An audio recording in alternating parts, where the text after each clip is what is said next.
Halo, selamat malam pemirsa. Federasi Senam Israel mengajukan banding terhadap Indonesia di Pengadilan Arbitrase Olahraga atas sikap Indonesia yang kemudian membatalkan visa 6 atlet senam Israel sehingga tidak bisa ikut dalam kejuaraan dunia senam artistik yang akan berlangsung di Jakarta. Lantas bagaimana respon Indonesia terhadap banding yang diajukan oleh Federasi Senam Israel? Kami akan membahasnya untuk Anda di Apa Kabar Indonesia Malam bersama saya Kenana. Dan saya Tiara Haraha pemirsa. Selain itu juga ada sejumlah informasi lainnya yang akan kami hadirkan untuk Anda di Apa Kabar Indonesia Malam.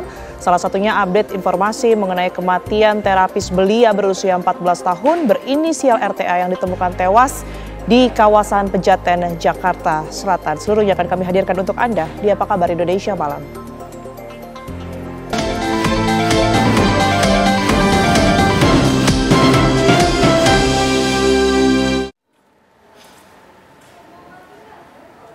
Seorang anak berusia 11 tahun tewas terbakar setelah terjebak dalam kebakaran yang melanda pemukiman di kawasan Pengadegan Timur Raya, Pancoran, Jakarta Selatan.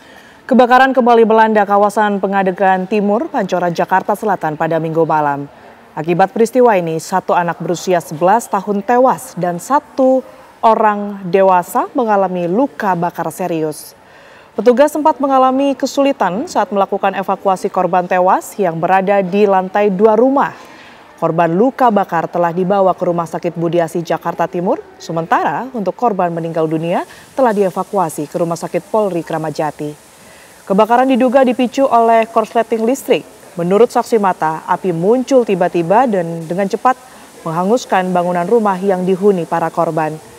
Kebakaran yang terjadi di Pengadegan Timur, Pancoran, Jakarta Selatan pada Minggu malam merupakan insiden kedua dalam sepekan. Sebelumnya, kebakaran turut menghanguskan ratusan rumah di Pengadegan Timur 2 pada Jumat malam. Petugas pun mengimbau warga untuk lebih waspada terhadap korsleting listrik, terutama di wilayah padat pemukiman yang rentan kebakaran.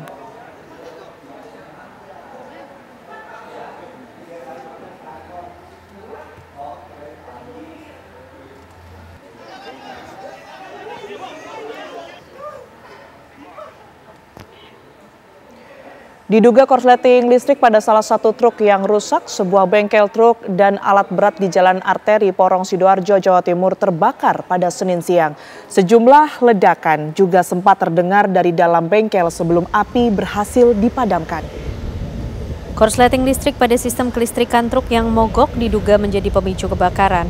Sebuah truk dan berbagai peralatan di dalam bengkel juga ikut hangus terbakar. Selain api, beberapa ledakan juga sempat terdengar dari dalam bengkel akibat terbakarnya ban truk dan tabung gas las besi yang tersimpan di dalam bangunan. Kondisi dalam bengkel yang dipenuhi asap hitam membuat petugas kesulitan mengevakuasi sejumlah barang. Beruntung tidak ada korban jiwa dalam peristiwa kebakaran tersebut. 3 unit mobil pemadam kebakaran dari BPBD Sidoarjo baru berhasil memadamkan api setelah petugas masuk melalui sisi samping bengkel untuk menjangkau titik kebakaran.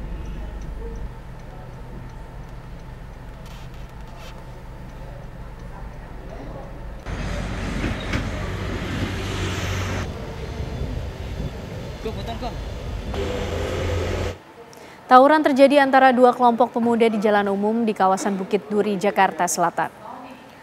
Dua kelompok tersebut kini menggunakan petasan dan senjata tajam saat tawuran. Akibat tawuran ini pemirsa terjadi kemacetan di ruas jalan tersebut. Aparat kepolisian yang tiba di lokasi berjaga di kawasan tersebut untuk mengantisipasi kemungkinan terjadinya tawuran susulan.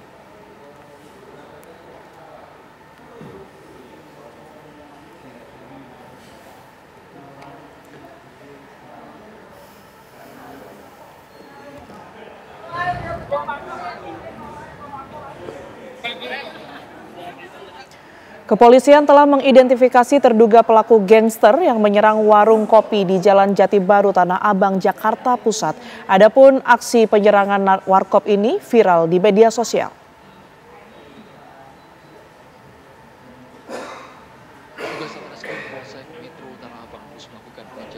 Para pelaku penyerangan sebuah warung kopi di Jalan Jati Baru, Tanah Abang, Jakarta Pusat. Kepolisian telah mengidentifikasi terduga pelaku yang melakukan penyerangan tersebut. 3 saksi telah dimintai keterangan. dan keterangan mereka mengarah kepada terduga pelaku. Juga sudah mengantongi beberapa identitas terduga pelaku berdasarkan kesaksian dari para saksi yang berhasil kita interogasi, baik saksi yang ada di interogasi, saksi yang ada dan yang melihat dan menyaksikan, baik yang ada di TKP maupun di lingkungan sekitar. Saksi udah ada berapa orang, Pak? Untuk saksi sudah kita kantongi, itu sudah 3 dan menyampaikan keterangan, dan terdapat kesesuaian antara masing-masing saksi dalam menyampaikan keterangan dan kesaksiannya, sehingga bisa kita simpulkan sudah mengarah kepada beberapa identitas yang kita patut duga dia adalah kelompok pelakunya. Dalam peristiwa penyerangan di warung kopi, 2 orang terluka akibat perbuatan para pelaku. Para pelaku juga merampas uang tunai Rp2.300.000. Dari Jakarta, Yoga Kuspratomo, TV One mengabarkan. Pengadilan Negeri Jakarta Selatan menolak seluruh gugatan pra-peradilan yang diajukan oleh pihak Nadiem Makarim atas statusnya sebagai tersangka pada kasus dugaan korupsi pengadaan laptop Chromebook di Kemendikbudristek. Dalam putusannya, Hakim Tunggal Sidang Gugatan Pra-Peradilan Iketut Darmawan menyebut jika penetapan tersangka terhadap Nadiem Makarim sah menurut hukum karena telah sesuai dengan prosedur. Penetapan Nadiem sesuai dengan KUHP, yakni adanya minimal 2 alat bukti untuk memperkuat status hukumnya. Adapun penyidik telah mengumpulkan 4 alat bukti serta mengantongi keterangan dari 113 ahli. Sebelumnya, Nadiem Makarim, Menteri Pendidikan, Kebudayaan, Riset, dan Teknologi di era Presiden Joko Widodo, ditetapkan sebagai tersangka dugaan korupsi pengadaan laptop Chromebook oleh penyidik Kejaksaan Agung pada 4 September 2025.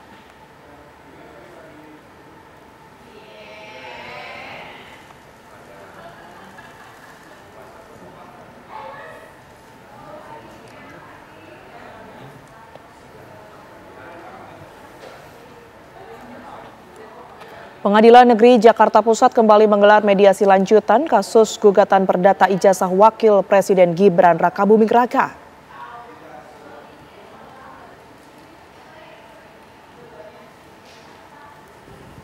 Agenda mediasi lanjutan hari ini adalah kesepakatan final mediasi antara pihak Subhan Palal dengan tergugat Wakil Presiden RI, Gibran Rakabuming Raka, dan Komisi Pemilihan Umum RI. Dalam sidang mediasi kali ini, Wakil Presiden Gibran Rakabuming Raka kembali tidak hadir dan memberikan kuasa istimewa kepada kuasa hukumnya Dadang Herli Saputra untuk mewakili. Mediasi berlangsung singkat, hanya 30 menit dengan hasil kedua belah pihak tidak mencapai kata sepakat dan akan kembali berlanjut ke tahap persidangan. Kuasa hukum Gibran menyatakan pihaknya tidak bisa menyepakati kata damai karena tidak dapat memenuhi seluruh syarat yang diajukan. Persidangan rencananya akan mulai digelar 2 pekan ke depan.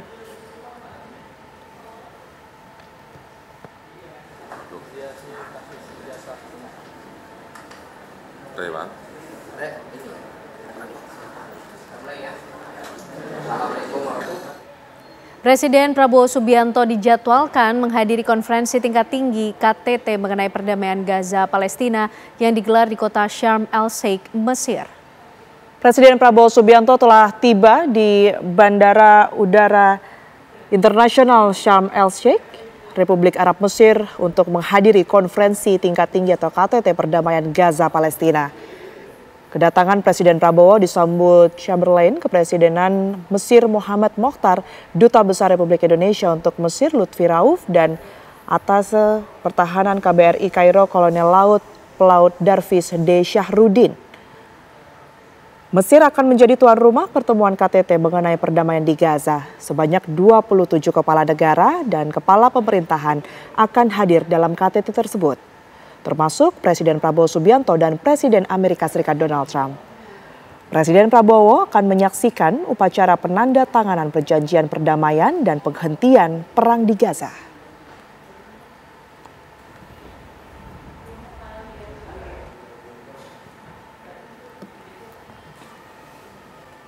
Informasi lainnya, pemirsa, gagal meraih kemenangan di ronde 4 kualifikasi Piala Dunia 2026, Timnas Indonesia tiba di tanah air melalui Bandara Internasional Soekarno-Hatta, Tangerang, Banten, Senin siang. Rombongan pemain Timnas Indonesia tiba di tanah air melalui pintu VVIP Bandara Internasional Soekarno-Hatta usai gagal membawa Indonesia melaju ke final Piala Dunia 2026. Mereka yang tiba merupakan para pemain yang berlaga di Super League Liga 1 seperti Kambuaya, Hernando Ari, Rizky Ridho, Egy Maulana Fikri, Yance Sayuri, Jacob Sayuri. Selaku manajer Timnas Indonesia, Sumarji mengungkapkan permohonan maaf kepada seluruh masyarakat Indonesia atas kegagalan tim menuju Piala Dunia. Meski segala hal telah dipersiapkan dengan matang. Atas kegagalan tersebut, pihaknya akan membuat laporan secara menyeluruh dan terbuka agar laporan tersebut dapat dipakai untuk bahan evaluasi.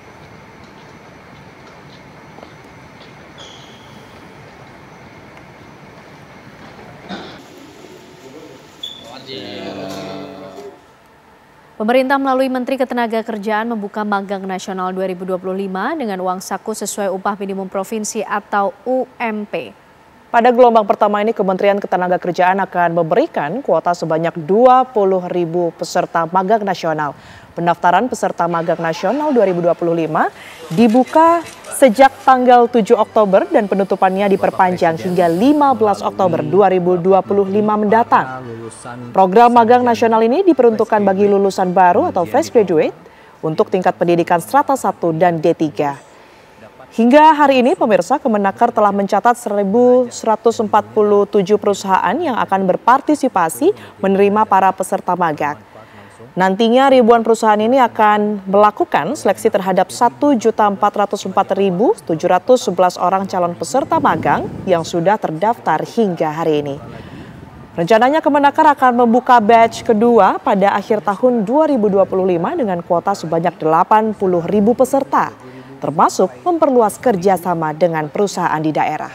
Jadi contohnya berapa? Misalnya di Jakarta, ya berarti upah minimum di sini 5,4, 5,5 tiap bulannya para sarjana yang bekerja, yang magang ya dapat segitu dan tentunya nanti di Pemirsa, tim DVI Polda Jawa Timur kembali berhasil mengidentifikasi 2 kantong jenazah. Informasinya akan kami hadirkan untuk Anda usai jeda berikut ini.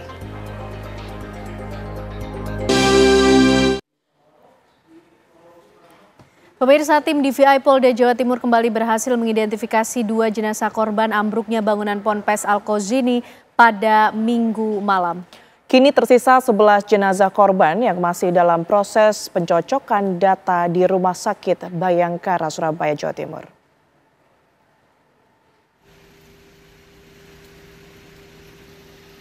Sebelas kantong jenazah korban bangunan musola ambruk Pondok Pesantren Al-Kozini masih dalam proses pencocokan data di Rumah Sakit Bayangkara, Surabaya. Tim DVI Polda Jawa Timur terus berupaya untuk segera mengungkap identitas jenazah-jenazah tersebut agar dapat segera diserahkan kepada pihak keluarga untuk dimakamkan. Sampel DNA dari jenazah korban dan pihak keluarga juga sudah diserahkan ke laboratorium Pusdokes Mabes Polri dan tinggal menunggu hasil. Sebelumnya pada Minggu malam, tim DVI Polda Jawa Timur kembali berhasil mengidentifikasi 2 jenazah korban atas nama Haikal Fadil, laki-laki berusia 12 tahun, dan Syamsul Arifin, 18 tahun. Keduanya berasal dari Bangkalan, Jawa Timur. Tim DVI Polda Jatim telah berhasil melaksanakan identifikasi terhadap 2 kantong jenazah yang terdiri dari 2 jenazah.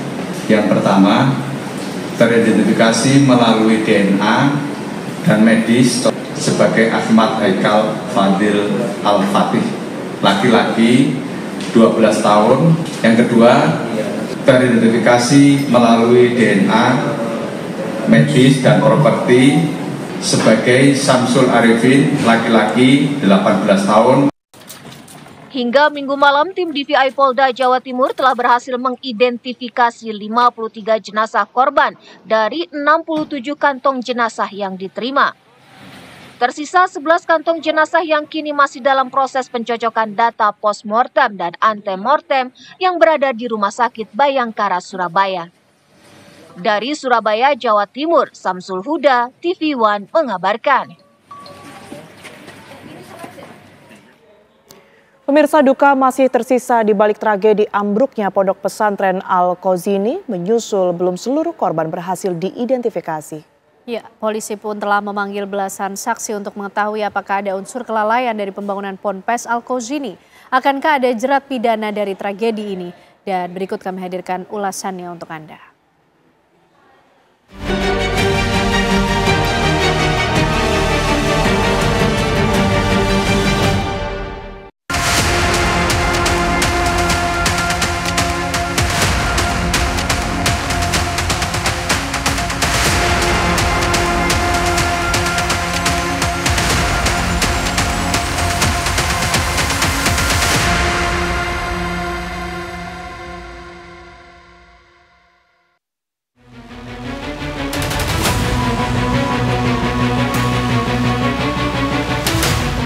Polisi memastikan tragedi ambruknya Pondok Pesantren Al-Qazini di Sidoarjo, Jawa Timur yang menewaskan puluhan santri bakal berujung pidana. Belasan saksi telah diperiksa setelah operasi pencarian dan pertolongan korban resmi ditutup. Kepolisian daerah Jawa Timur bahkan akan menerapkan pasal berlapis. Penyidik menduga ambruknya gedung 3 lantai Ponpes Al-Qazini sebagai kelalaian yang mengakibatkan orang lain meninggal dunia atau luka berat, sehingga harus ada pihak yang dimintai pertanggungjawabannya secara hukum. Pasal-pasal yang akan kami sangkakan di sini adalah pasal 359 KUHP dan atau pasal 360 KUHP, kelalaian yang menyebabkan kematian dan atau luka berat. Kemudian kita juga menerapkan pasal 46 ayat 3 dan atau pasal 47 ayat 2 Undang-Undang Nomor 28 Tahun 2002 tentang bangunan gedung terkait dalam pemenuhan persyaratan teknis bangunan. Sekali lagi kita tetap respon baik apapun proses yang terjadi, jangan sampai ada yang halangi ataupun ini adalah negara hukum, tetap kita hargai apa yang dilakukan oleh para penegak hukum. Korban meninggal dunia akibat runtuhnya Ponpes Al-Qazini mencapai 67 orang, termasuk 8 bagian tubuh yang ditemukan. Tragedi memilukan ini turut menjadi perhatian Presiden Prabowo Subianto. Kepala negara memerintahkan agar kementerian terkait mencari anggaran untuk membantu renovasi pesantren, terutama yang rawan ambruk karena usianya sudah tua. Langkah audit pesantren pun dilakukan pemerintah. Temuannya cukup mengejutkan. Kementerian Pekerjaan Umum mencatat hanya 51 dari 42.000 pondok pesantren di Indonesia yang telah memiliki izin persetujuan bangunan gedung atau PBG. Kita akan prioritaskan pesantren-pesantren yang memang sangat rawan dan sangat tua usianya. Pesantren-pesantren rata-rata didirikan jauh sebelum kemerdekaan. Pesantren di Sidoarjo ini lahir tahun 1915. Apakah memang betul mereka tidak punya IMB atau sudah mengurus IMB tapi mendapatkan kesulitan-kesulitan atau ada birokrasi yang berbelit dan bahkan mungkin juga ada ongkos yang sangat mahal. Jadi kalau melihat pada kondisi bahwa pesantren tidak mungkin dalam posisi melanggar aturan hukum. Pesantren yang berjasa untuk kemerdekaan Indonesia pastilah ingin menegakkan hukum di Indonesia. Karenanya sangat baik menurut saya dan saya apresiasi pada Kementerian PUPR yang sudah begitu akomodatif gitu ya, bersiap membantu PMG untuk kemudian bisa sebagai pengganti daripada IMB. Dan itu saya kira satu pendekatan yang konstruktif. Bahwa kemudian ada faktor hukum yang ditegakkan, ya itu memang adalah negara hukum. Siapa yang lalai memang berhak untuk kemudian ditegakkan hukum. Supaya menjadi pelajaran tidak terulang di waktu-waktu yang akan datang. Tapi saya yakin bahwa pesantren tidak dalam posisi ingin lalai. Pesantren tidak dalam posisi ingin mencederai. Pesantren didirikan untuk menghadirkan maslahat. Tragedi di Al-Qazini seolah menjadi alarm keras bagi pendidikan pesantren di Indonesia bahwa ada bahaya yang mengancam nyawa di balik bangunan-bangunan pesantren tua. Selama ini pesantren memang tumbuh dari budaya swadaya. Ribuan pesantren di pelosok negeri tumbuh secara mandiri. Ada peran kiai hingga alumni. Ada masyarakat yang menyumbang dan santri yang ikut membangun. Pesantren Al-Qazini sendiri juga termasuk pesantren yang sudah cukup lama, cukup tua, ya, termasuk pesantren yang sudah berdirinya juga 1 abad dan melahirkan banyak ulama-ulama, kiai-kiai yang sangat penting buat pembangunan moral dan spiritual bangsa kita. Mereka juga sudah membangun bangunan itu bukan dari kemarin sore, juga sudah puluhan tahun, bahkan sudah ratusan tahun. Ya, dalam proses membangun itu memang semua pesantren nggak ada yang berangkat dari anggaran. Ya, oh ini ada anggaran sekian untuk membangun pesantren. Hampir semua pesantren ini yang tumbuh dari partisipasi masyarakat itu berawal dari adanya orang alim, ya orang pintar, orang pandai dalam ilmu agama. Lalu masyarakat datang untuk menyerahkan putra-putranya untuk belajar kepada para alim ini. Nah, kiai ini biasanya kemudian tentu dengan daya upaya dan kemampuan sendiri dan bantuan para wali santri, kemudian membangun infrastruktur yang dibutuhkan untuk para santri tinggal dan kemudian belajar di situ. Maka boleh dibilang hampir semua pesantren adalah konsep bangunan tumbuh. Namun di balik kemandirian pesantren ternyata tersimpan kerentanan mengenai konstruksi bangunan yang tidak memenuhi standar. Lantas, bagaimana agar tragedi di Ponpes Sidoarjo tidak terulang lagi? Benarkah jerat pidana akan mampu memberi efek jera? Ya, kita tidak bisa bicara takdir, tidak bisa alasan takdir, bisa tidak alasan sebagai bentuk suatu kealpaan, tidak bisa. Ini ada suatu pertanggungjawaban. Makanya saya kira Polda Jatim sekarang pasti sudah mulai memeriksa siapa yang bertanggung jawab pelaksana proyek, siapa yang menggambar proyek, siapa yang menjadi pimpinan Ponpes yang bersangkutan. Paling tidak semua itu diperiksa, dimintai keterangan sehingga akan diketahui siapa yang menjadi tersangka. Ini saya kira sebagai bukti negara harus hadir. Karena penindakan hukum itu berdimensi pada pencegahan. Sehingga yang dikhawatirkan nanti kalau ini tidak dilakukan akan terjadi bangunan-bangunan yang liar dan sebagainya. Oleh karena itu dengan penindakan yang tegas, baik dengan KUHP, baik dengan undang-undang bangunan akan memberikan suatu pencegahan terhadap bangunan-bangunan Ponpes di lain tempat. Bagian dari keimanan kita kepada takdir itu sekaligus juga ada kewajiban ikhtiar sebagai manusia. Dan karena ada kewajiban ikhtiar, maka ada tanggung jawab. Ya. Maka dalam peristiwa ini misalnya, kita hormati kepolisian, kita hormati para ahli, ya, untuk bisa menegakkan keadilan dan hukum, termasuk juga nanti akan melihat siapa yang harus bertanggung jawab atas peristiwa ini. Dan tanggung jawab ini penting agar apa? Agar ikhtiar maksimal itu muncul.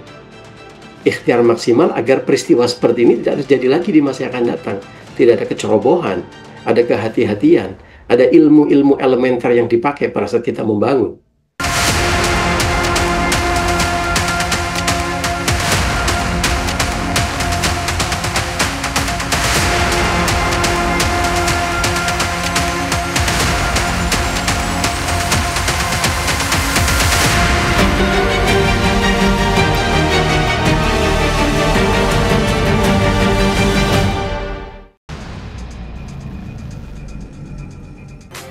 Ya, pemirsa, Federasi Senam Israel mengajukan gugatan ke Pengadilan Arbitrase Olahraga atas sikap yang diambil Indonesia membatalkan visa 6 atlet senam Israel sehingga tidak bisa ikut dalam kejuaraan dunia senam artistik yang akan berlangsung di Jakarta.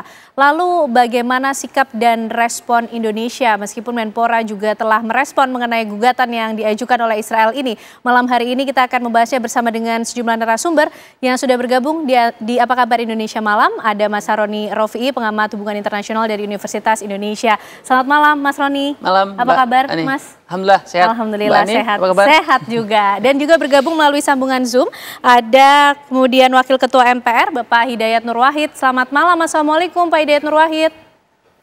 Waalaikumsalam, selamat malam semuanya. Selamat malam Pak. Dan juga bergabung bersama kita tentunya ada wartawan senior olahraga Bung Nigara. Selamat malam Bung Nik. Selamat malam selamat malam Pak Ken. Assalamualaikum Ustadz. Assalamualaikum Roni. Waalaikumsalam Pak Nigara. Oke. Pak Hidayat Nur Wahid, kita ingin tahu dulu bagaimana kemudian MPR melihat hal ini juga, bicara soal konstitusi dan juga Indonesia sebagai negara hukum yang berdaulat. Ya baik, terima kasih. Pertama tentu saya mengapresiasi ya sikap dari Menteri Olahraga kita, Pak Erick Thohir yang dengan sangat lugas menyampaikan kesiapan Indonesia untuk menghadapi tuntutan Israel dan menegaskan ulang bahwa Indonesia sudah memutuskan tidak mengeluarkan visa untuk para atlet dari Israel itu sesuai dengan arahan Bapak Presiden. Ini satu sikap yang saya kira harus digarisbawahi. Karena memang begitulah seharusnya sebagai negara hukum, Indonesia kita ini adalah negara hukum, negara yang berdaulat. Sebagai negara hukum dan negara berdaulat, dia berhak untuk melaksanakan ketentuan hukumnya termasuk undang-undang tentang imigrasi. Di mana siapapun bisa tidak diberikan visa bila dinilai sebagai tidak menghormati hukum yang ada di Indonesia, menghadirkan kekacauan dan atau ketidakamanan di Indonesia, dan itu adalah hak Indonesia. Termasuk juga di Indonesia ada peraturan Menteri Luar Negeri nomor 3 tahun 2019 yang mengatur tentang karena Indonesia tidak mempunyai hubungan diplomatik dengan Israel, maka tidak boleh menerima delegasi Israel secara resmi di tempat yang resmi. Tidak boleh juga Israel mengumandangkan lagu kebangsaannya, tidak boleh juga menaikkan benderanya. Ini tentu juga hal yang harusnya sudah difahami oleh pihak Israel. Dan apalagi tahun 2023 yang lalu, Indonesia sudah menegaskan tentang tidak memberikan visa atau tidak membolehkan bermainnya pesepak bola Israel dalam kegiatan penyisian Piala Dunia usia 20, yang itu kemudian berdampak kepada sesuatu yang sangat merugikan Indonesia ketika kengototan Israel itu membuat Indonesia yang mestinya menjadi tuan rumah penyelenggaraan penyisian Piala Dunia U20 menjadi dicabut penyelenggaraan dari Indonesia.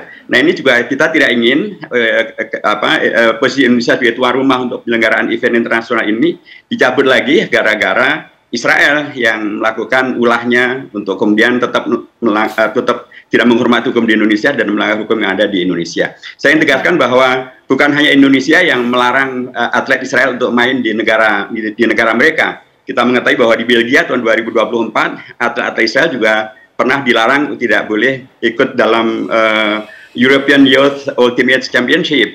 Di tahun 2025 kemarin juga di Bologna di Italia atlet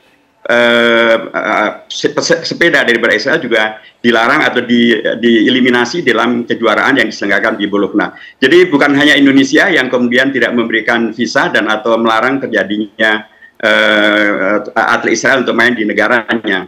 Dan bahwa suatu negara tidak memberikan visa itu juga dilakukan oleh Amerika Serikat. Amerika Serikat misalnya pada waktu sidang umum PBB kemarin tidak memberikan visa kepada Mahmud Abbas, Presiden Palestina, dan 80 pejabat dari Palestina, dan itu adalah hak Amerika untuk melakukannya. Dan bahkan untuk menuju kepada Piala Dunia 2026, Amerika sudah menegaskan melarang keikutsertaan negara Iran.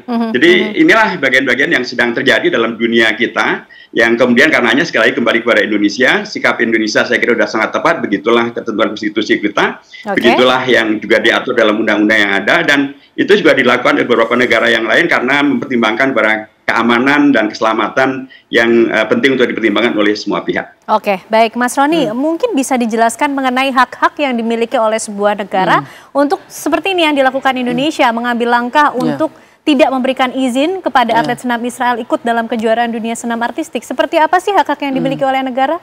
Ya, tentu Indonesia sebagai negara berdaulat, dia memiliki kebijakan luar negeri, dan salah satu kebijakan luar negerinya ditegaskan bahwa tidak memberikan akses untuk Israel mengumandangkan lagu dan seterusnya. Itu artinya bahwa posisi Indonesia ini setia pada jalur konstitusi, karena kan penjajahan di atas dunia harus dihapuskan. Jadi itu standing point Indonesia gitu, sehingga sampai hari ini Indonesia tidak pernah memiliki hubungan diplomatik dengan Israel. Nah, kemudian perihal akses terhadap orang lain untuk masuk ke Indonesia itu kan memang bagian dari administrasi gitu ya. Jadi seseorang bisa masuk ke wilayah Indonesia kalau dia mendapatkan visa. Sehingga ketika dalam hal ini ada event olahraga gitu ya, federasi menyatakan akan menyelenggarakan event di Indonesia, kemudian pesertanya adalah sekian negara, dan selanjutnya ada administrasi lanjutan, ada approval dari imigrasi dan Kemenlu. Segala aktivitas yang ada di Indonesia ini pasti akan harus mendapatkan approval dari Kemenlu. Nah, posisi Kemenlu hari ini adalah tidak memberikan akses, termasuk Menko Hukum dan HAM gitu ya, Pak Yusril mengatakan secara tegas tidak akan memberikan visa kepada atlet Israel. Artinya posisi Indonesia ini bahwa tidak memberi akses, dan saya kira itu tidak masalah karena ini bagian dari kebijakan politik luar negeri dan setara dengan apa yang sedang terjadi hari ini, karena semua orang bicara tentang peristiwa di Gaza dan di PBB juga menjadi concern internasional.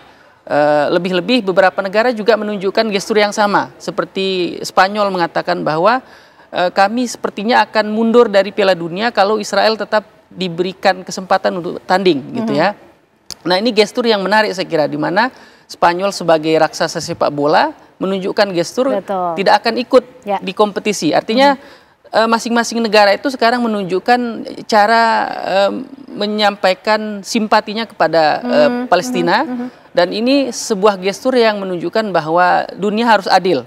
Bahwa ada pelanggaran hukum internasional, ada pelanggaran HAM, dan negara yang melakukan itu harus dihukum. Supaya Israel tahu rasanya gitu, bahwa kalau Anda melanggar hukum internasional, melanggar HAM, melakukan genosida, ada implikasi globalnya. Negara-negara akan mengisolasi, kan begitu ya. Jadi Eric Cantona misalkan, seorang legend dari Inggris begitu, yang dia adalah legend sepak bola, ketika Rusia melakukan pelanggaran, Rusia di-exclude dari kompetisi olahraga. Kemudian sekarang ketika Israel melakukan hal yang sama, sikap FIFA tidak melakukan sanksi gitu. Nah, ini juga menunjukkan bahwa sepertinya dunia ini sekarang menunjukkan bahwa ada semacam keseimbangan baru, di mana orang tidak lagi melihat isu Palestina, isu di Gaza ini sebagai persoalan ideologi agama, tetapi sudah beralih kepada konsep bahwa kita sebagai umat manusia harus menyusun peradaban yang berdasarkan keadilan. Kemanusiaan dan keadilan. Ya, kemanusiaan dan keadilan. Baik Mas Roni. Bung Nigara, saya ingat betul beberapa hari lalu, beberapa waktu lalu kita bicara di sini mengenai bagaimana sikap dunia terhadap timnas Israel di olahraga sepak bola. Nah, kali ini Bung Nigara, di kejuaraan dunia senam artistik, Indonesia sudah bersikap, bahkan rilis terbaru dari Kemenpora per hari ini menyatakan kami akan hadapi gugatan dengan terhormat. Seperti itu memang seharusnya yang dilakukan oleh Kemenpora, Bung Nigara? Ya, memang harus seperti itu. Yang pertama tadi Ustadz Hidayat Nur Wahid sudah cerita, Bung Roni sudah cerita, semua seperti itulah kira-kira ya. Dan yang jangan lupa, Ken, kita Bung Karno pernah secara tegas menyatakan Indonesia cabut. Ketika Indonesia tahun 1998 pada kualifikasi terakhir ketemu Israel, ditarik oleh Bung Karno. Itu faktual. Pada masa itu kalau Indonesia bertemu Israel, bukan tidak mungkin kita menang, karena pada masa itu tim sepak bola kita memang sedang bagus-bagusnya. Ya, dan kita sudah menolak dia waktu untuk kejuaraan dunia U20 kemarin gitu. Jadi nggak ada lagi persoalan yang perlu kita perdebatkan. Kita harus mendukung pemerintah, kita harus mendukung Gubernur DKI yang awal-awalnya sudah menyatakan itu lebih dulu, gitu. Dan merasanya kita harus mendukung semua pihak untuk menolak Israel, gitu. Kalau Israel kemudian mau naik banding, silakan aja dia naik banding. Jangankan ini, Israel aja melarang orang yang non sekitar mau masuk Masjidil Aqsa aja dia seleksi. Kan hak apa dia orang mau beribadah di seleksi gitu. Nah, itu aja dia melakukan hal itu gitu. Jadi sesuatu yang menurut saya hal yang sangat biasa ini, nggak ada masalah gitu. Jadi kita nggak usah worry apapun gitu. Dan kita Jepang juga pernah menolak Korea Utara ketika AFC menunjuk Korea Utara menggantikan Irak untuk kejuaraan dunia junior tahun 1979 karena nggak punya hubungan diplomatik. Oleh Jepang ditolak. Lalu yang beruntung, akhirnya kita, karena tim kita yang akhirnya ikut Piala Dunia Junior tahun 1979. Jadi sesuatu yang sangat lumrah ketika kita tidak mempunyai hubungan diplomatik untuk tidak menerima orang-orang Israel ke Indonesia, atlet-atlet Israel ke Indonesia. Saya kira itu Ken. Baik, Pak Hidayat Nur Wahid, secara konstitusi sudah jelas sebetulnya bagaimana sikap Indonesia ketika harus melihat adanya peristiwa kemanusiaan yang kali ini terjadi di Gaza, Palestina. Kalau kita kemudian kaitkan dengan kejuaraan senam artistik yang akan berlangsung di Jakarta, dan bagaimana nanti bila Israel ini masih ada upaya naik banding tadi seperti yang disampaikan Bung Nigara. Seperti apa kemudian negara, MPR juga ikut mengawal mengenai hal ini?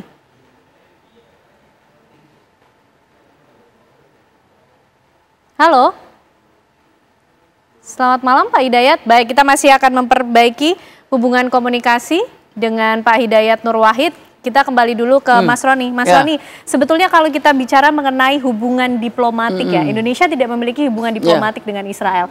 Apa kemudian implikasinya, apa kemudian signifikansinya ketika ada dua negara yang tidak memiliki hubungan diplomatik atau yang memiliki hubungan diplomatik? Ya tentu ketika negara itu mengakui sebuah negara sebagai entitas begitu, berarti mereka akan saling meletakkan kedutaan. Misalkan kalau Indonesia mengakui Israel, maka kedutaan kita dibuka di Yerusalem atau di wilayah Israel. Begitu juga sebaliknya, kan begitu. Nah, per hari ini posisi Indonesia itu kan setia pada jalur konstitusi tadi ya, bahwa penjajahan harus dihapuskan di atas muka bumi begitu.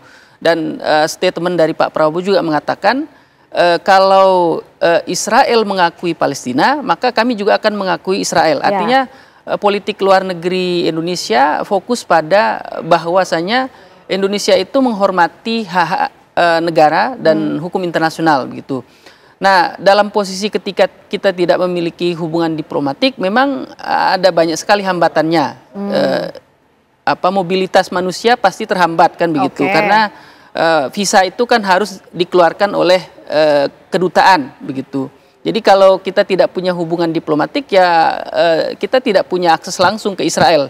Begitu juga warga Israel kalau ke Indonesia tidak punya akses langsung ke Jakarta gitu.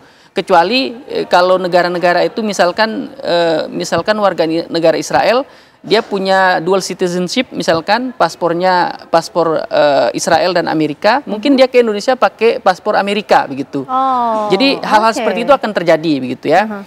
Nah, kemudian dalam hal event olahraga seperti saat ini gitu, tentu hal ini menjadi posisi Indonesia ya, di mana Indonesia memiliki kebijakan luar negeri dan para pejabat senior menyatakan menolak begitu, dan saya kira itu bukan hal besar gitu ya, apalagi kan ini hanya olahraga gimnastik dan tidak menjadi perhatian para pemimpin senior, dalam hal ini Netanyahu. Karena sekarang kan semua orang fokus pada pertemuan yang ada di Mesir, Sharm el Sheikh, perihal bagaimana memaintain perdamaian di Timur Tengah begitu, sehingga hal-hal seperti ini pada akhirnya akan dikembalikan ke jalur administrasi. Misalkan pihak Israel dia menyatakan akan melakukan gugatan ya, banding ke arbitrase, ya sudah mereka akan kirim lawyer ke sana.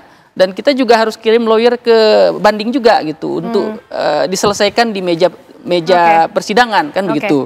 Selebihnya ini saya kira tidak berdampak besar terhadap Indonesia gitu ya. Dampak politiknya tidak terlalu besar saya kira. Kalau dampak politiknya tidak terlalu besar, tapi bagaimana kemudian dengan dampak adanya semangat, dorongan tentunya masih fokus terhadap perjuangan kemanusiaan yang ada di Gaza, Palestina. Mungkin melalui pendekatan olahraga, event olahraga seperti kejuaraan dunia senam artistik yang akan berlangsung di Jakarta. Usai jeda pemirsa, kami masih akan hadirkan pembahasan lainnya untuk Anda sesaat lagi.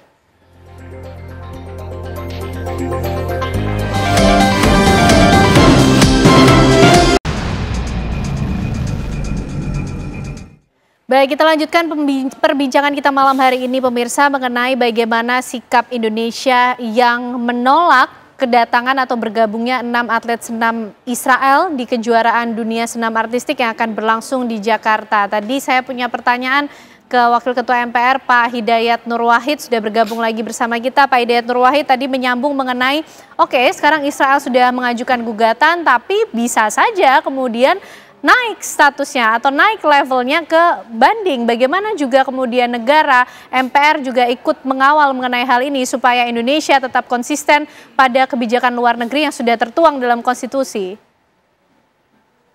Ya, tadi saya sampaikan di depan bahwa di Italia, di Belgia, Israel juga atau atlet Israel juga dilarang untuk tampil di sana, dan ternyata bisa dilarang dan tidak ada masalah dan tidak ada kemudian pembatalan Italia dan Belgia sebagai tuan rumah penyelenggaraan event olahraga internasional.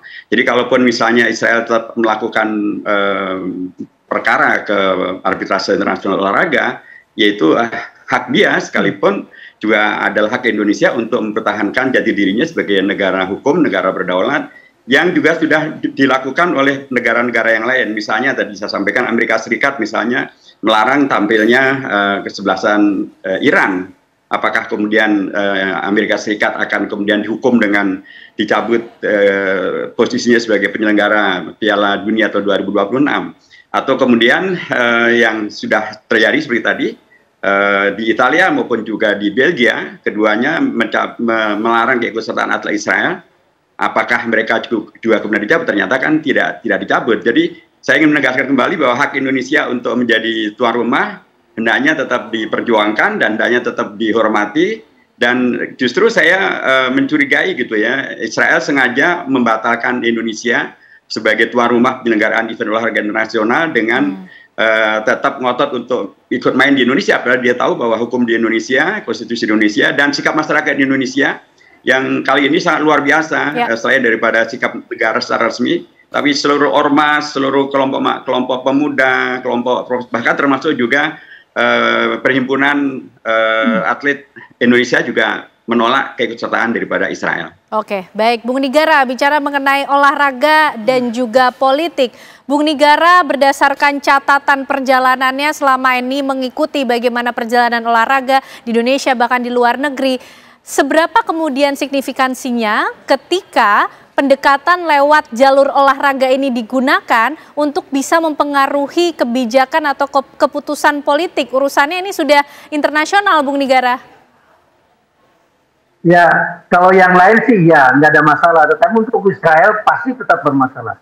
Ya, jadi memang olahraga ini adalah bagian terdepan untuk komunikasi dengan semua pihak. Karena olahraga ini adalah bagian terdepan, jadi sportivitas itu terjaga di dunia olahraga. Tapi tidak bisa dipisahkan dengan dunia politik. Dan memang dunia olahraga adalah bagian utama dari politik gitu. Nah, dengan posisi seperti itu, maka apa yang diputuskan oleh pemerintah Indonesia untuk menolak Israel, apa yang sudah diputuskan oleh Gubernur DKI menolak. Awalnya Gubernur DKI loh yang menolak dulu nih, kemudian menjadi besar, kemudian akhirnya pemerintah memberikan dukungan untuk menolak ini. Jadi sesuatu yang menurut saya hal-hal yang biasa. Tadi Ustadz juga sudah bicara soal negara-negara yang menolak ya, masih ada lagi. Iran, Sudan, ya, Norwegia sendiri sebetulnya kemarin nggak mau lawan Israel, tetapi karena dia masih sendirian, dia nggak mau, takut Israel yang lolos. Diganjang tuh Israel 5-0 di kualifikasi Piala Dunia. Bahkan sampai di supporter yang turun. Oke, Bung Nigara. Betul. Jadi sesuatu yang sangat membahayakan. Ini memang akan dipakai oleh panggung Israel terdepan. Kenapa? Karena Indonesia negara Muslim terbesar. Indonesia jelas masyarakat kita, pemerintah kita mendukung Palestina. Dan dia mau betul menggunakan ini sebagai panggung politik dia gitu loh. Nah, Indonesia dengan pemerintah yang kuat, dengan Presiden Pak Prabowo sudah mengatakan tidak boleh, ya sudah gitu. Kita harus mendukung itu bersama-sama. Apalagi MPR dengan tegas menyatakan mendukung itu, saya kira nggak ada alasan apapun. Israel boleh naik banding manapun, boleh, nggak ada masalah itu. Dan saya juga yakin nggak akan dicabut itu hak Indonesia untuk menjadi tuan rumah. Ya, berbeda dengan FIFA yang ambivalen nih dengan Amerika. Indonesia digeser tuh nggak bisa menerima Israel, Indonesia digeser tuan rumahnya. Tetapi Indonesia dapat hadiah dari U17, sesuatu yang muskil sebetulnya. Di Amerika, Iran jelas dilarang oleh Amerika. Nah, harusnya Amerika dicoret oleh FIFA gitu. Nah, tapi ini memang situasi yang ya berbeda lah ya situasinya. Jadi saya kira kita nggak perlu khawatir, nggak perlu takut, dan nggak perlu juga kita merasa bahwa nanti senam kita akan di-ban oleh Federasi Internasional. Nggak ada tuh. Jangan khawatir kalau itu. Karena memang senam ini bukan olahraga seperti sepak bola yang bisa menyihir dunia. Tapi jangan lupa, senam ini adalah basis olahraga. Jadi ada 8 basis olahraga di dunia, senam salah satunya begitu. Oke, baik. Jadi jangan takut, maju terus begitu ya, Bung Nigara ya. Oke. Oke, baik. Mas Roni, kita bicara mengenai efek yang mungkin dirasakan oleh negara-negara dengan setiap sikap politik yang diambil. Kalau dari kasus ini mengenai Indonesia yang menolak kehadiran atlet senam Israel, apa sebetulnya efek yang akan didapatkan oleh Indonesia dan juga Israel sendiri? Ya, tentu dari sisi penolakan sebetulnya dampaknya tidak terlalu besar begitu ya, karena pertama begitu urusan penolakan itu kan kebijakan negara. Ini mirip dengan yang dilakukan oleh Trump dulu. Dia membuat list bahwa negara-negara yang tidak boleh masuk adalah Iran, Suriah, Irak. Itu kan list ya, 1, 2, 3 begitu. Nah, berikutnya dalam pertemuan yang sangat sakral dalam konteks hubungan internasional begitu, ada pertemuan sidang umum PBB. Jadi di sidang umum PBB itu kan semua kepala negara diberi hak untuk bicara di panggung PBB. Tetapi Amerika sebagai tuan rumah begitu, karena markas PBB ada di New York, salah satu delegasi yaitu Palestina itu visanya tidak keluar. Sehingga yang dilakukan oleh pemimpin Palestina adalah mengikuti secara daring, Zoom. Artinya kebijakan visa itu adalah kebijakan negara. Menerima atau menolak kan begitu. Nah, kemudian selanjutnya dalam hal ketika Indonesia menolak atlet Israel itu juga saya kira sama derajatnya dengan yang dilakukan oleh Amerika tadi gitu ya. Namun konsiderasi Indonesia ini lebih bersifatnya pendekatan moral gitu, bahwa kita kan menolak karena kita tidak suka, bukan karena kita tidak suka dia, karena kita berpijak pada prinsip moral bahwa penjajahan harus dihapuskan. Itu satu. Prinsip kemanusiaan. Kemudian yang kedua bahwa dalam hal ketika atlet Israel tidak diberikan akses, siapa tahu begitu dengan penolakan-penolakan yang terjadi selama ini membuat masyarakat Israel berpikir bahwa apa yang dilakukan negara Israel hari ini, rezim pemimpin mereka hari ini itu tidak benar. Karena kalau Israel terus begini, maka dia akan diisolasi oleh dunia, gitu ya. Di dalam bidang politik, di dalam olahraga. Oleh sebab itu, masyarakat Israel harus bersuara, saya kira, untuk mendesak pemimpinnya untuk mengakui Palestina sebagai negara merdeka. Karena kan situasi hari ini hampir semua negara, 145 negara di PBB setuju eksistensi Palestina, begitu. Kemudian di bidang olahraga, gestur-gestur itu menunjukkan bahwa orang-orang sudah mengibarkan bendera Palestina di stadion-stadion di Dortmund begitu ya. Kemudian kemarin di Norwegia juga mereka akan mendonasikan hasil penjualan tiket untuk Palestina. Artinya gerakan ini sekarang menjadi gerakan global yang pendekatan kemanusiaan gitu. Sehingga saya kira Israel harus berefleksi bahwa dunia sudah berubah dan semua orang pro terhadap Palestina. Saya kira itu pesannya. Jadi refleksi penting untuk Israel ya, untuk melihat bagaimana gerakan global yang kemudian sudah terjadi tidak hanya di Indonesia tapi juga ditunjukkan oleh negara-negara lainnya. Kita ingin tahu juga nanti bagaimana sikap Indonesia ke depan untuk terus memperjuangkan kemanusiaan dan juga keadilan di Gaza, Palestina, termasuk juga mungkin memperkirakan apa yang saat ini sedang dipikirkan oleh Benyamin Netanyahu melihat bagaimana aksi penolakan ataupun gerakan global yang sudah mulai gaungnya besar ini. Usai jeda kami hadirkan pembahasannya untuk Anda pemirsa. Ya, baik pemirsa, kita akan lanjutkan diskusi kita malam hari ini masih menyoroti bagaimana sikap Indonesia yang sudah menolak visa dari 6 atlet senam asal Israel. Bung Nigara, ini ke depan kira-kira dengan pendekatan olahraga ini cukup membuat Israel melakukan momen refleksi yang pentingkah? Nggak akan itu, karena Netanyahu hatinya udah terkunci. Jadi saya kira nggak akan ada perubahan tuh, kecuali dia digulingkan oleh rakyatnya sendiri. Karena kan kita tahu juga bahwa nggak semua orang Israel pro Netanyahu gitu. Paling tidak setelah mereka merasakan bagaimana dibombardir oleh Iran sedemikian rupa, mereka tahu bahwa ngerinya Gaza itu. Kan selama ini mereka menganggap Gaza itu sesuatu yang biasa-biasa aja, padahal sesuatu yang luar biasa terjadi di Gaza.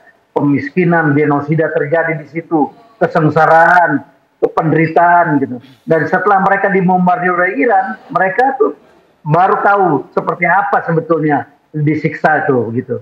Nah, jadi saya kira nggak akan berubah tuh Netanyahu, apalagi kalau Donald Trump-nya sebagai pendukung utama Netanyahu juga nggak berubah gitu. Dan kita tahu bahwa Donald Trump memang juga sudah seperti itu gitu loh. Begitu apa Ken. Bung Nigara, tapi kalau tidak akan ada perubahan apapun. Tapi kalau menurut catatan dari pengalaman Bung Nigara mengamati bagaimana perjalanan olahraga di dunia internasional, upaya seperti apa lagi yang kemudian bisa dimaksimalkan lewat jalur olahraga yang kemudian bisa berhasil mempengaruhi suatu kondisi politik? Sekali lagi kalau yang lain bisa, Ken, khusus Israel nggak bisa tuh. Pasti karena orang sudah mantap bahwa Israel itu melakukan sesuatu yang di luar kewajaran gitu, melakukan genosida luar biasa ini kejahatan yang sangat luar biasa yang nggak bisa ditolerir atas nama apapun gitu. Jadi saya kira diplomasi olahraga nggak akan berhasil masuk ke situ. Kenapa? Karena sekarang udah 153 tuh kalau nggak yang mendukung Palestina merdeka dari 199 anggota PBB. Jadi mau apa lagi gitu, kecuali Netanyahu dijatuhkan. Cuma itu jalannya satu-satunya supaya orang Israel ini bisa ada perubahan ke depan, bisa tidak dikucilkan oleh dunia. Ya, negara-negara Eropa selama ini mendukung Israel aja 4 negara loh yang punya hak veto sudah juga mendukung Palestina gitu. Tinggal Amerika aja gitu. Jadi saya kira sesuatu yang muskil untuk berdiplomasi olahraga melalui olahraga dengan Israel, kecuali dengan negara-negara yang lain. Baik. Pak Hidayat Nur Wahid, ini sepertinya special case nih kalau lewat diplomasi olahraga ketika kita bicara tentang Israel. Tadi Bung Nigara bilang pesimis sepertinya ini akan cukup mempengaruhi Israel, tapi bagaimana kemudian upaya yang masih bisa terus dilakukan Indonesia untuk ikut berjuang atas keadilan dan kemanusiaan bagi warga Gaza, Palestina? Ya, saya kira Bung Nigara benar ya, kalau Netanyahu tidak diganti, ya sikap daripada Israel akan demikian. Tetapi, kalaupun Israel dan Netanyahu-nya tidak berubah, dunia sudah berubah. Yang dulu disebut sebagai teroris adalah Hamas atau Palestina, sekarang masyarakat dunia tahu yang teroris adalah justru Israel gitu ya. Bahkan termasuk anak-anak muda di Amerika Serikat yang dulu adalah pendukung Israel, sekarang mayoritasnya justru pendukung Palestina. Masyarakat dunia sekarang ini mayoritasnya bahkan ICC, ICG sudah membuat keputusan yang sepenuhnya sudah tercerahkan. Mereka tidak lagi menjadi pengekor daripada kepentingan Israel. Dalam konteks negara, saya kira pelajaran dari Afrika Selatan sangat menarik. Afrika Selatan ketika mempergunakan atau menjadi rezim apartheid, mereka dikucilkan oleh dunia olahraga, oleh Olimpiade, oleh FIFA gitu ya. Dan kemudian kondisi keterkucilan mereka itu membuat mereka kemudian tercerahkan dari dalam dan kemudian menghadirkan perubahan. Nah sekarang ini kalau kemudian FIFA, UEFA, Organisasi Olimpiade Internasional sudah menghukum Rusia, padahal Rusia hanya melakukan tindakan terhadap negara Ukraina dengan jumlah korban yang bila dibanding dengan perilaku kejahatan Israel terhadap Palestina itu sama sekali tidak berbanding. Tetapi Rusia sudah diisolasi, sudah dilarang untuk ikut dalam beragam kejuaraan olahraga internasional, yaitu di lingkup UEFA, FIFA, Olimpiade dan lain sebagainya. Kalau kemudian nilai sportivitas ini juga dilakukan oleh FIFA, oleh UEFA, oleh lembaga Olimpiade Internasional dan kemudian mengucilkan Israel, saya kira ini akan menjadi pelajaran sangat serius dan mempercepat tadi yang disampaikan oleh Pak Bung Nigara, rakyat Palestina Israel untuk kemudian segera melakukan perubahan dari dalam sehingga kemudian terjadilah perubahan yang kita harapkan. Tentu Indonesia sebagai negara yang sangat dihormati begitu ya, dan sekarang juga diundang ke Mesir, ke Sharm Sheikh. Saya kira inilah momentum di mana sekalipun memang senam bukanlah sepopuler sepak bola, tapi sikap Indonesia ini sekarang begitu menggaung di tingkat internasional dan bisa jadi ini adalah salah satu dari upaya diplomasi yang efektif bisa dikembangkan di Indonesia untuk mengingatkan masyarakat dunia bahwa kejahatan kemarin semestinya terjadi dan semestinya olahraga tidak dijadikan sebagai sarana untuk kemudian menghalalkan dan atau menjustifikasi dan membiarkan terus terjadinya genosida dan kejahatan kemanusiaan. Kalau Indonesia bisa terus melakukan diplomasi internasionalnya dengan semangat sportivitas, dengan semangat menolak segala bentuk kejahatan, termasuk juga kejahatan yang terselubung melalui jalur olahraga, saya kira upaya Indonesia akan juga bertemu hasil yang semestinya. Karena memang tidak mudah, tetapi kalau terus diupayakan, saya berkeyakinan bagaimana Afrika Selatan bisa berubah dari apartheid tidak menjadi apartheid, dan bahkan Afrika Selatan lah yang mengadukan Israel ke Mahkamah Kriminal Internasional. Saya kira itu juga akan terjadi terhadap nasib daripada Israel yang sekarang justru menjadi negara apartheid. Baik, Mas Roni, betulkah demikian? Ini kalau Israelnya tidak berubah, paling tidak yang kita lihat saat ini dunia sudah berubah posisinya begitu. Dan bagaimana kemudian sekarang kalau kita coba lihat kondisi Benyamin Netanyahu atau Israel seperti apa sih Mas menyikapi gerakan global yang terus menyuarakan pro-Palestina? Ya, pertama memang situasi yang kita hadapi hari ini kalau tahun 2023 ketika kita batal menjadi tuan rumah gitu ya, karena kita menolak kehadiran timnas mereka di Jakarta, itu sebagai konsekuensi mungkin ya atas pilihan kita.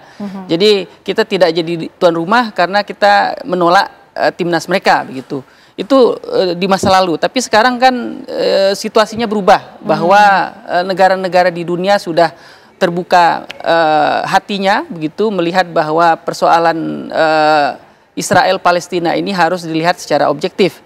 Maka dari itu kalau ada pilihan Indonesia yang mengatakan menolak kehadiran atlet Israel di Jakarta dengan pertimbangan tadi, saya kira dunia akan menerima argumentasi itu gitu ya. Nah kemudian dalam konteks posisi Netanyahu saya kira, jadi memang Netanyahu tidak juga mendapatkan dukungan mayoritas di Israel karena kan tidak semua orang suka dia juga gitu kan. Per hari ini Netanyahu itu adalah Perdana Menteri sementara. Karena ada situasi perang begitu, maka ada kabinet perang sekarang.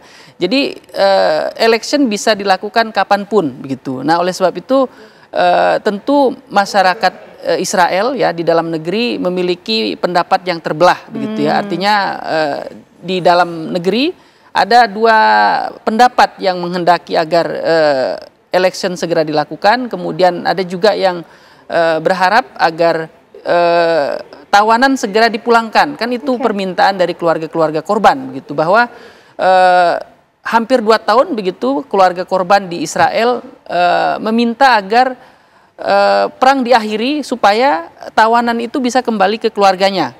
Tapi kan dari sisi Netanyahu ngotot gitu kan, didelay sampai 2 tahun begitu, hingga akhirnya sekarang ada semacam penekanan begitu bahwa gencatan kali ini berhasil. Kemudian tawanan yang ada di Israel di-drop ke Gaza begitu, dan kemudian 20 tawanan Hamas dirilis juga ke Israel. Artinya ada perubahan begitu.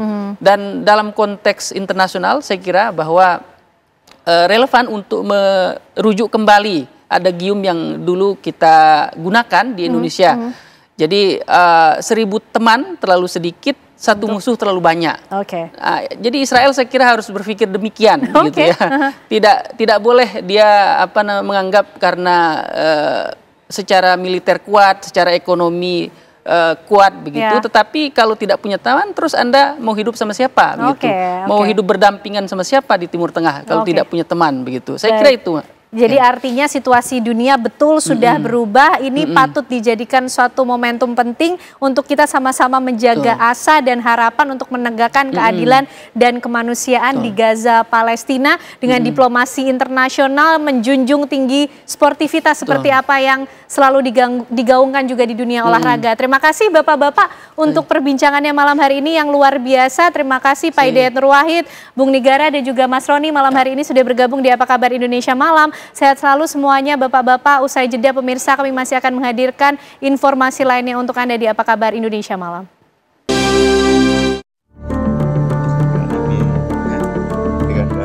Kasus kematian terapis sebuah panti pijat dan spa berinisial RTA di Pasar Minggu, Jakarta Selatan masih terus diselidiki polisi.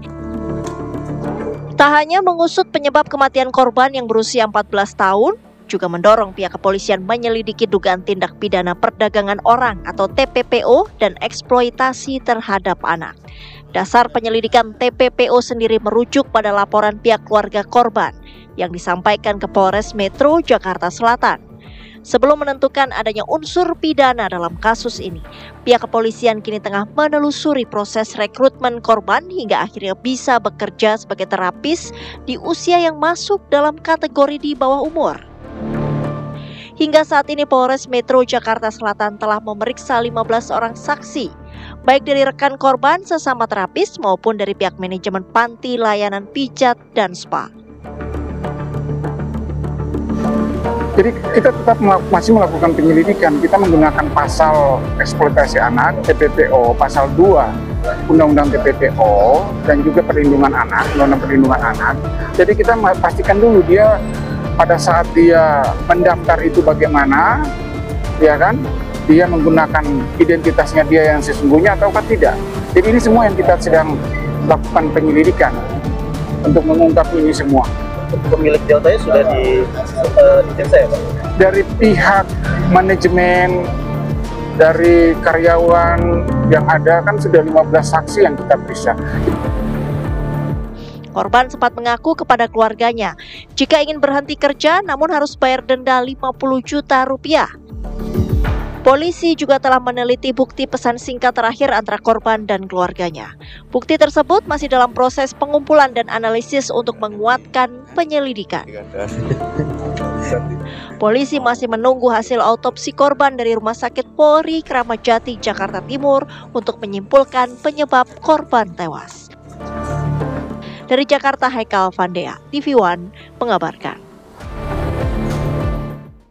Ya, kami akan langsung ajak Anda pemirsa untuk mendalami kasus tersebut bersama dengan kriminolog dari Universitas Indonesia yang sudah hadir bersama kami. Selamat malam Mbak Hanifah Hasna. Selamat malam Mbak Tiara. Baik, Mbak Iva, mungkin kami langsung ya ke kronologi dari kasus tersebut. Kalau Anda melihat dari perspektif seorang kriminolog, sekalipun pihak kepolisian masih menantikan hasil otopsi, apakah ini kuat dugaannya bahwa korban ini dibunuhkah atau ada hal lainnya? Baik, sebetulnya kalau kita melihat dari sisi kriminologis, ini kita tidak bisa hanya melihat dari kematian secara biologis atau secara fisik, tapi bagaimana seseorang berusia 14 tahun akhirnya meninggal dunia, entahlah karena melompat atau karena dibunuh. Tapi yang kita lihat adalah secara sosiologis dan secara struktural, bahwa anak ini dipekerjakan dalam usia yang tidak layak untuk bekerja dan seharusnya dilindungi, tapi dia sudah bekerja. Lalu apakah di dalam pekerjaannya itu dia merasa tertekan atau ada ancaman-ancaman tertentu?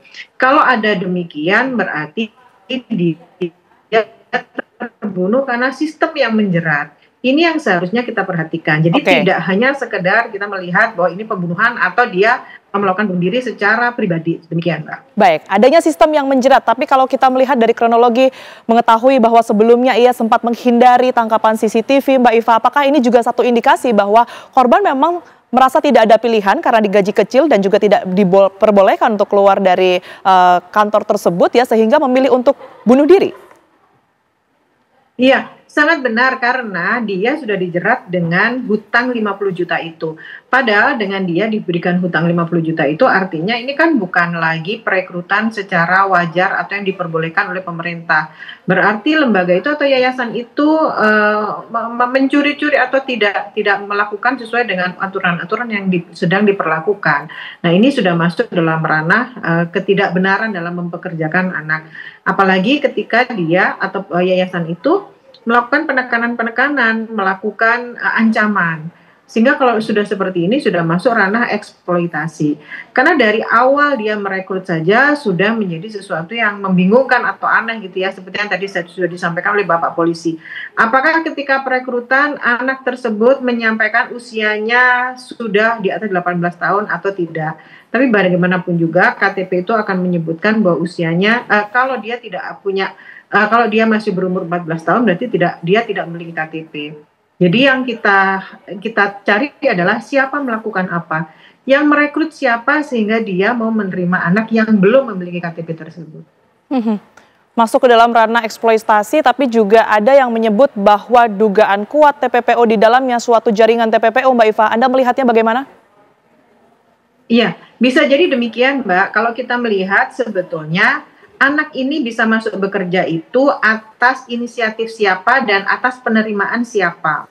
Jadi siapa melakukan apa ini sangat-sangat penting karena ini melibatkan sindikat tertentu kalau memang ini jadi sesuatu yang sangat-sangat besar.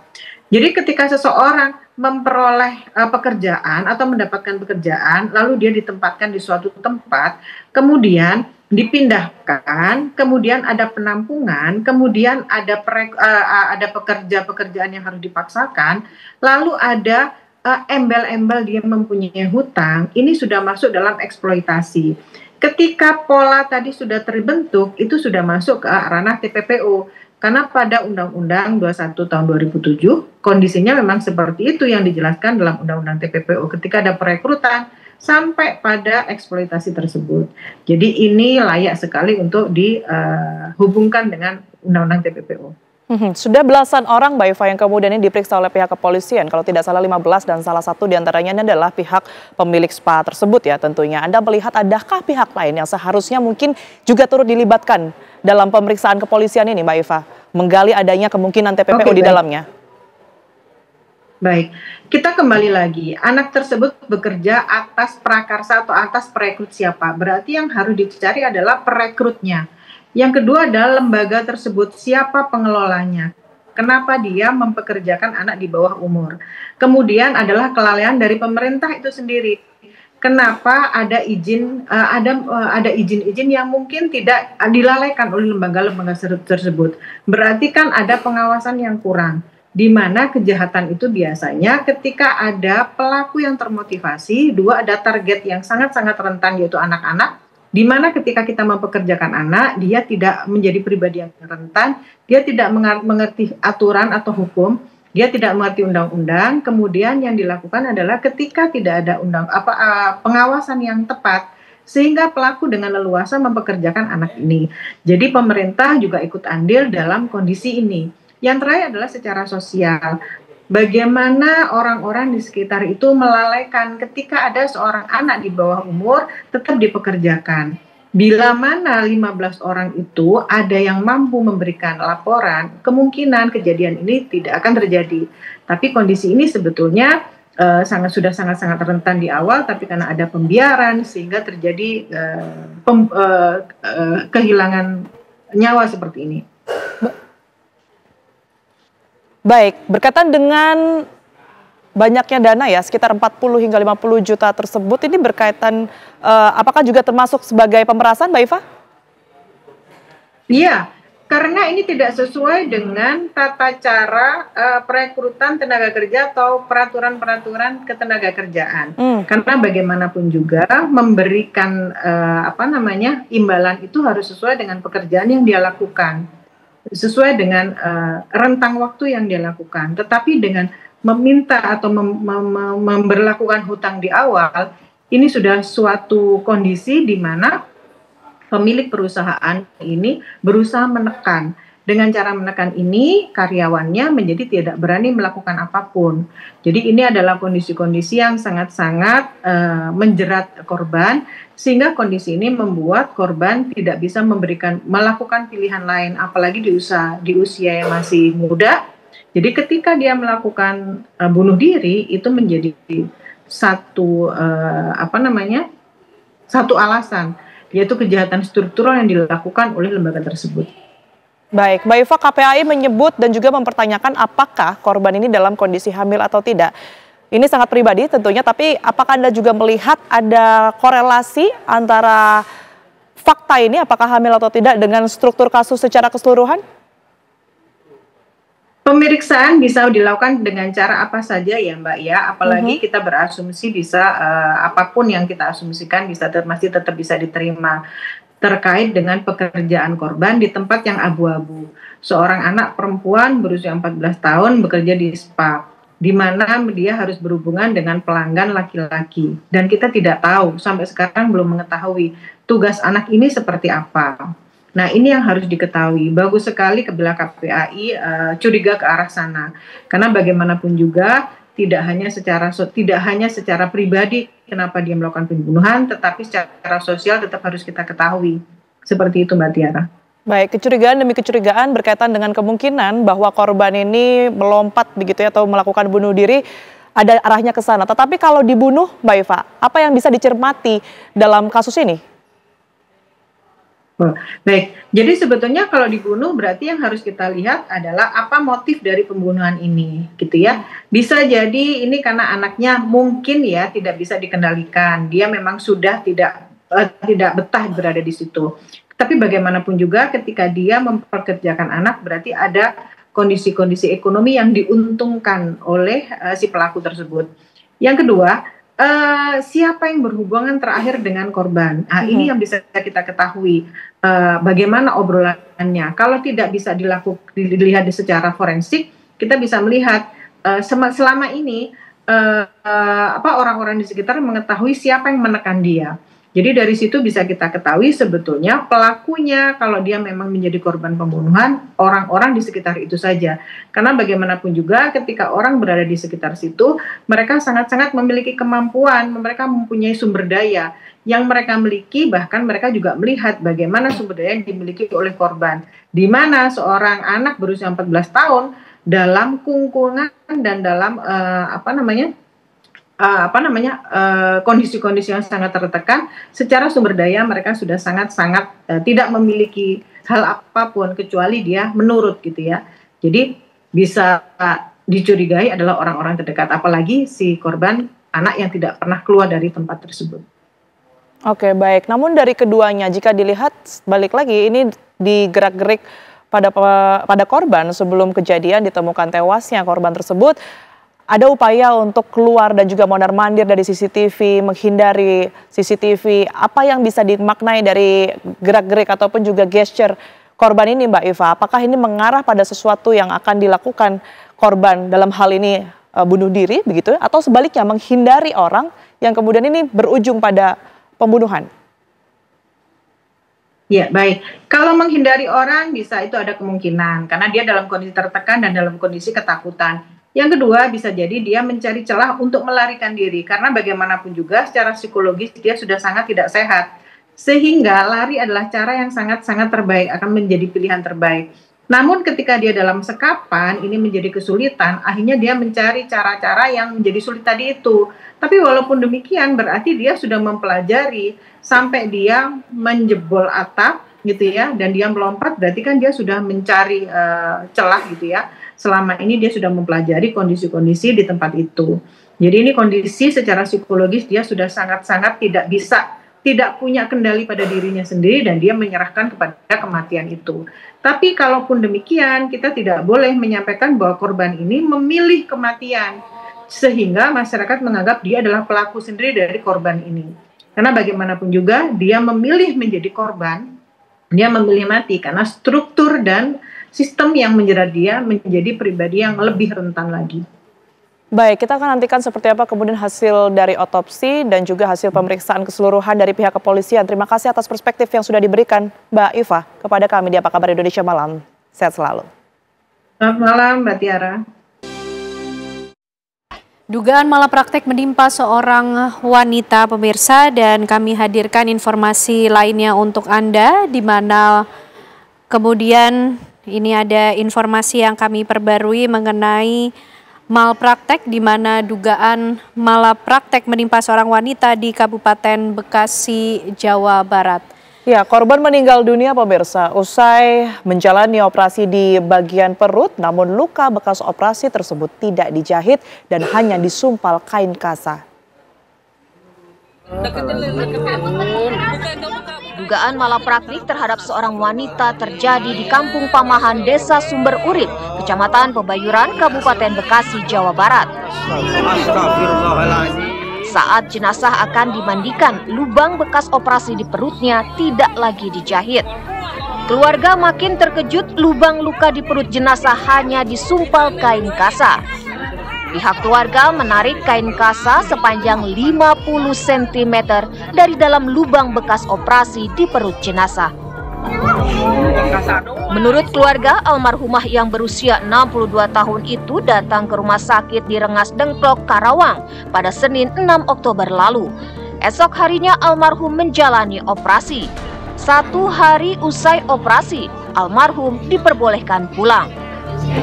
Namun saat di rumah, kondisi almarhumah terus memburuk hingga akhirnya meninggal dunia pada Sabtu 11 Oktober 2025 atau 4 hari usai menjalani operasi. Saya kan nggak tahu tuh bawahnya dioperasi tuh, dibelah itu nggak tahu.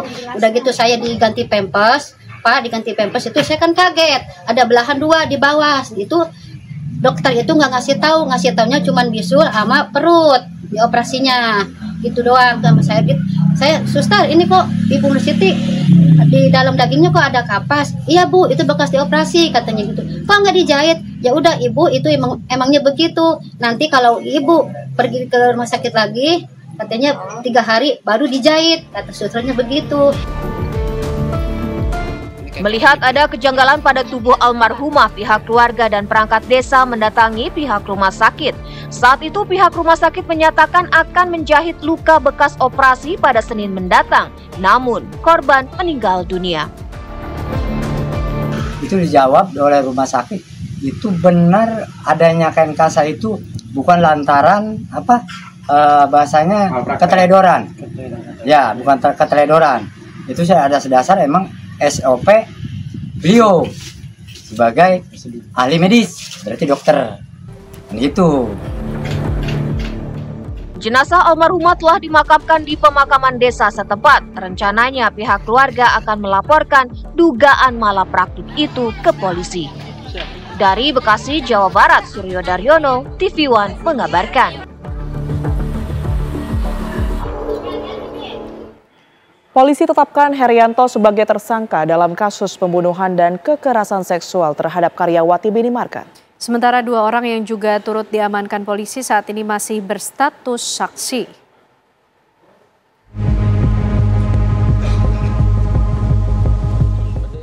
Setelah melalui serangkaian pemeriksaan dan pendalaman, Satreskrim Polres Purwakarta menetapkan Herianto, wakil kepala toko minimarket, sebagai tersangka karena telah terbukti membunuh dan melakukan kekerasan seksual terhadap bawahannya.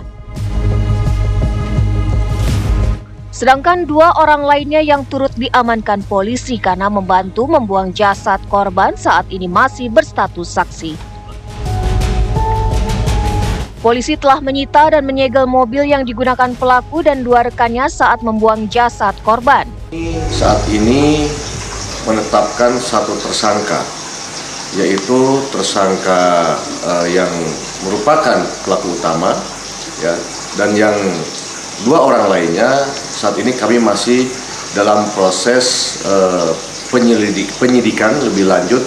Apakah ada perbuatan melawan hukum yang dapat diterapkan ataupun dikenakan sanksi kepada yang bersangkutan, ataukah hanya sebagai status sebagai saksi. Ini masih kami lakukan proses penyidikan lebih lanjut. Berdasarkan hasil olah TKP di rumah pelaku dan di lokasi pembuangan jasad korban, diketahui pelaku membunuh dan melakukan kekerasan seksual terhadap korban di rumahnya. Kemudian pelaku meminta bantuan 2 rekannya untuk membuang jasad korban di Jembatan Merah Sungai Citarum. Dari Purwakarta, Jawa Barat, Agung Prasetyo, TV One mengabarkan. Tawuran terjadi antara 2 kelompok pemuda di jalan umum di kawasan Bukit Duri, Jakarta Selatan. 2 kelompok tersebut menggunakan petasan dan senjata tajam saat tawuran. Akibat tawuran ini terjadi kemacetan di ruas jalan tersebut.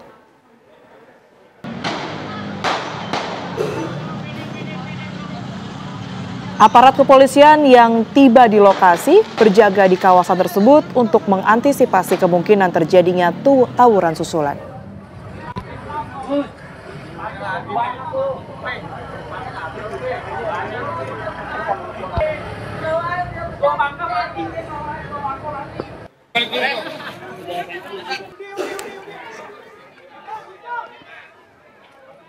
Informasi tersebut pemirsa sekaligus mengakhiri kebersamaan kita di Apa Kabar Indonesia Malam. Saya Ken Ane. Dan saya Tiara Harahap. Pemirsa, sesaat lagi Anda dapat menyaksikan program Fakta bersama dengan Kristanti Yosefa. Kami pamit undur diri, terima kasih. Sampai jumpa.